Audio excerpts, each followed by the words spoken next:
whether you're about to turn 50 in a couple weeks or you still have a couple decades to go. Or maybe you celebrated that birthday many, many years ago. Regardless of the case, it's always good to have a financial roadmap with milestones along the way so you know how you're doing. I've been a fee-only financial advisor for over 20 years now, and during that time, I've found out the milestones that matter and the ones that don't. So today we're going to focus on the 8 key milestones that I think we all need to strive to hit before we turn 50. So let's jump in. The first one, and it sounds mundane, but it's super important, is to have an emergency fund. To have 3 to 6 months worth of living expenses set aside in the bank so if something unexpected happens, you have the money to weather that storm. Believe it or not, over half of all Americans don't have the money in the bank to pay for something like that. So it's important for that situation, but let me tell you where I think it's even more important. It's even more important if, God forbid, you were to lose your job. You know, you're in your 40s, you're getting close to 50, and all of a sudden you find yourself out of work, and let's say like right now, as I record this, the tech industry is going through a lot of layoffs, really for the first time. So people that thought they were secure and never had to worry about this, unfortunately, they do have to worry about it now. The emergency fund gives you the dry powder, if you will.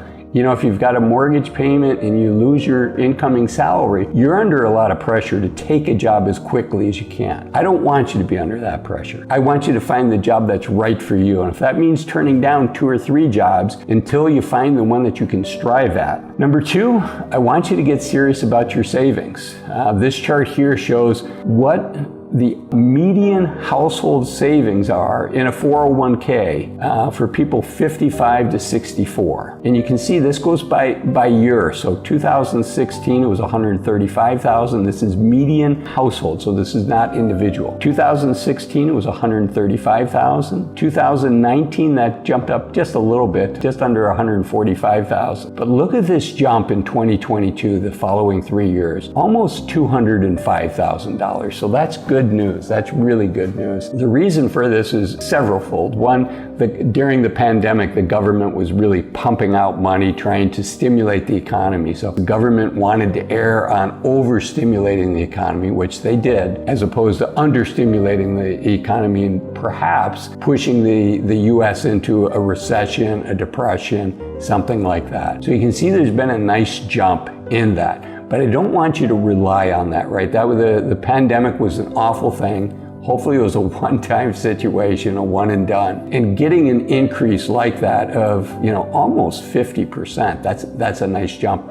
But we cannot plan on that continuing. And also I want you to remember, this is as of the end of 2022. Now the next table shows this is the median 401k and IRA balance. So the median, and this is broken out by income level. So by the lowest quintile, the lowest 20%, all the way to the top 20%. And so the folks that are in the highest 20%, they're doing pretty well. Right now they have a median in their 401ks and IRAs 2022 of a little over $1 million. But if you're not in the upper 20%, things get pretty tight. So if you're in the upper 40%, which is the upper 2 quintiles, that 4th quintile has $610,000. But look how quickly it drops. $220,000 if you're kind of right in the middle there. Then if you're in the lower 40%, so the 2nd quintile, it's $100,000. If you're in the lowest quintile, so the lowest 20%, the median household only has $25,000. So that is very, very tight. And you can see part of the reason for that is a lot of the folks in the lower quintile just don't have an offering of a 401k. Okay, and the next table kind of talks about that, and it shows by income level what percent of taxpayers, not a 401k, but an IRA, so people under $50,000, only 3% of those people are contributing money to their 401k. $50,000 to $100,000, less than 10%. $100,000 to $200,000, shockingly, only 13%. And then really above $500,000, only 18% of people are contributing to an IRA. Now there's a reason for that at the higher end, because there's adjusted gross income limits above which it's difficult. You can, but there's ways to do it, but it's more difficult to put money in an IRA. But for folks making, $100,000 to $200,000, for only 13%, 1 in 8, to be contributing to an IRA, I don't want that to be you. I want you to be putting as much money away either in a Roth IRA, a Roth 401k, or a regular IRA and regular 401k. So I want you to take advantage of that. Point number 3 is I want you to take advantage of your employer match. A lot of companies offer, for the first 2, 3, 4, 5% that the employee puts in, that they will match that. And that's what this chart here shows, kind of how that's changed over time. So this goes all the way back to 2007. This data is from Vanguard, and it's based on the Survey of Consumer Finance, which is sponsored by the Federal Reserve. And you can see as of 2022, which is the most recent data that we have, the employer is putting in, it looks like it's around 4 or 5%, and the employee is putting in about 6 or 7%. So combined, that's a little over 11%. But I do want you participating as heavily as you can on that. Okay, and then this next chart talks about what percent of people by income level are participating in the 401k. Now, the previous chart talked about the IRA. So you can see the participation level is higher with the 401k than the IRA. And I think part of that reason is because of that free money that the employer offers. So under $20,000, 20% of people are participating in the 401k. I wish that was 80% or higher. $20,000 to $50,000, about half. People making $50,000 to $100,000, about 3/4 of them are putting money in. And then above $100,000, $100,000 to $200,000, and then $200,000 plus, it's right around 85%. So good participation rate there. Okay, the next thing, and this is going to be controversial, so please be kind in the comments. And I know this is aspirational, but if you can pay off your mortgage before you turn 50, that gives you a lot of optionality in your life. That gives you a lot of flexibility as to what you want to do, whether you want to retire in your mid-50s or you want to keep working. So if you can afford to pay off your mortgage, this is not financial advice for any one specific person. I don't know your situation, but even if your interest rate is low, yes, the academic answer, let's say your mortgage rate is 3% or less. You know what the academic answer is going to say? Do not pay off your mortgage. But the real world experience, the financial advisor in me that's been doing this for 20 years, it gives you a lot of flexibility. It gives you a lot of freedom if you can pay it off. So, think about what that extra freedom might be worth to you. Now, if you love your job and you're planning to work to 65 and your mortgage rate's below 3%, well, your decision is simple, right? You might as well keep that mortgage as long as you're planning on working. But what happens if you get laid off? Would you like to be able to retire then, right? And that can be a tomorrow decision. But if you're like most Americans, 80% of Americans say that they don't love their job, that they would quit tomorrow if they could afford to and retire. If that's you, let me just put on your radar screen that not having a mortgage makes it a lot easier to retire early. Okay, number 5. This is one that a lot of people haven't heard of. And if that's you, I really hope you find this helpful. And that is, as a financial advisor, one of the inputs that I need from my clients is how much would you like to be able to spend during retirement each year, after tax dollars? So let's say right now, after tax, you're bringing home $100,000 and you're thinking about what does retirement look like for you? Most people are going to tell me they want $60,000 to $80,000. So 60% to 80% of their take-home pay. But you know what? It's a lot easier to tell your financial advisor that than to actually live on that budget. And I can tell you the difference between spending $5,000 a month, which would be $60,000 a year, the difference between that and spending $6,000 a month, which would be $72,000 a year. If you do that for 1 year, it's not going to move the needle on your plan. But if that ends up being your new spending rate, and you told your financial advisor, hey, we're going to live on $5,000 a month, and it ends up being closer to $6,000. If you've got less than $1.5 million, that's going to have a material impact on the likelihood of you succeeding. And success is not running out of money before you run out of life. Try living. If you think you're going to go down to $5,000 a month and currently you're spending $8,000 or $10,000 a month, you know what? Try living on that $5,000 a month. I double dog dare you to do it because a lot of people would have a challenge doing that. So that's looking at your budget. That'll help you think about what is your number? How much money do you need in order to be able to retire? And if you're not as close to being able to retire as you'd like to be, I want you to think about one of two things. I want you to think about picking up a side hustle. Maybe you have a hobby that would make a good business. So picking up a side hustle where you could pick up an extra $1,000 a month, an extra $12,000 a year.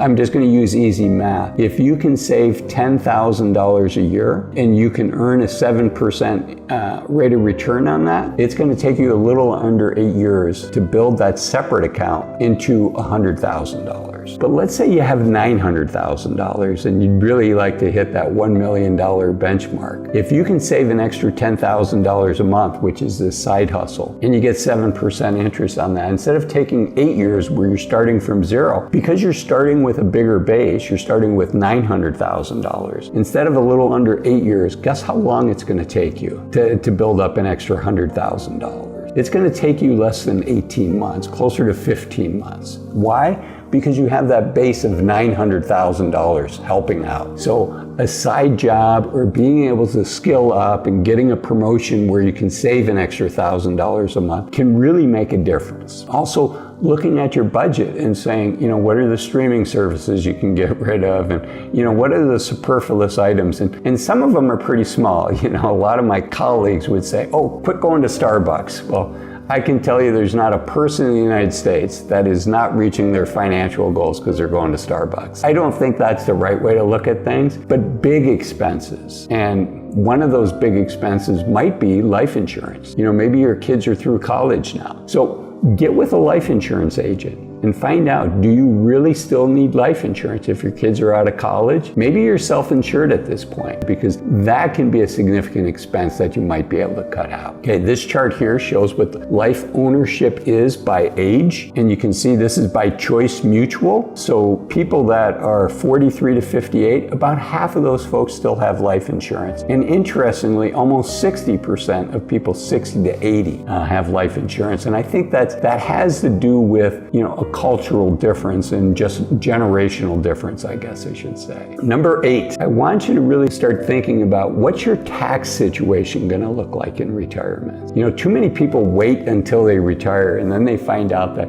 every time they need money for anything, let's say they're living on $5,000 a month, well, all of that $5,000 a month is going to be taxable income if it's coming out of a regular IRA or regular 401k. So I want you to think about 3 buckets. I want you to think about the Tax Me Later account, which is your regular IRA, your regular 401k. That's every dollar you take out is going to be taxed as ordinary income. And the joke in my industry is, if all your money's in that bucket, every time you fill up your car with gas, every time you buy a loaf of bread, every time you buy a gallon of milk, you're going to be paying income tax on those withdrawals. And very few people want to be in that situation. So we've got the Tax Me Later account, but I also want you to have money in a Tax Me As I Go account, which is a regular bank account or regular brokerage account where you're getting a regular 1099 and you're paying tax every year on whatever the income is off of that account. And then I want you to have some of your money in what I call a Tax Me Never account. Now, admittedly, that's the wrong name for this. Tax Me Never account is the Roth IRA and the Roth 401k. And I say Tax Me Never because if you take your money out and you meet all the requirements, you don't pay tax on the earnings. But it's really not a Tax Me Never because you did not put money in pre-tax dollars. Put money into a Roth IRA, a Roth 401k in after-tax dollars. So that's really, I call it Tax Me Later, but it's really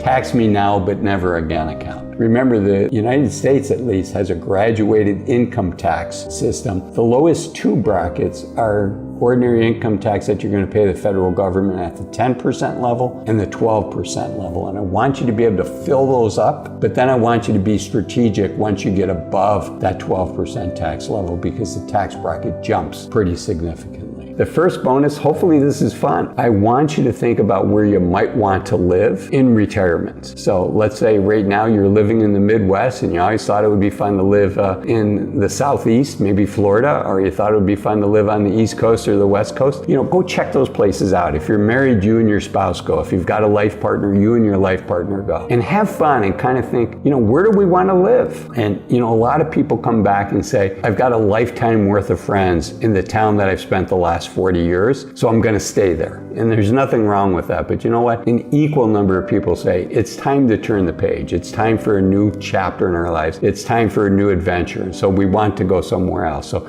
start exploring that. And if you're super adventurous, maybe you look outside the United States. I've been fortunate. I've worked remotely or traveled to 50 different countries. I've seen a lot of cultures, and there's a lot of great places that I think Americans would have a lot of fun retiring. So put those on your radar screen and have fun exploring it. And then the final bonus, and admittedly I'm biased, but I think it really makes a lot of sense as you're a decade away, as you're 2 decades away, to hire a financial advisor that has a lot of experience, but importantly is bringing that experience. Hopefully they're smart. They're bringing their smarts. They're bringing their experience. I want you to be the beneficiary of that. I want them to have a fiduciary obligation to you, not some of the time, but 100% of the time. A lot of folks think that all financial advisors, like an attorney, like a physician, like an accountant, a lot of people think, you know what, this person is a fiduciary to me. So what is a fiduciary? It means they put your interest in front of their own. I want somebody that's looking out for your interests. That is what I'm trying to do in these videos. None of this is financial advice for you, but I want it to be inspirational, and I want to put things on your radar screen. And with that in mind, I want you to think about watching this video here, which are 7 things that I want you to stop doing in your 50s and 60s in order to enjoy your journey more. I'll see you in that video. Bye-bye.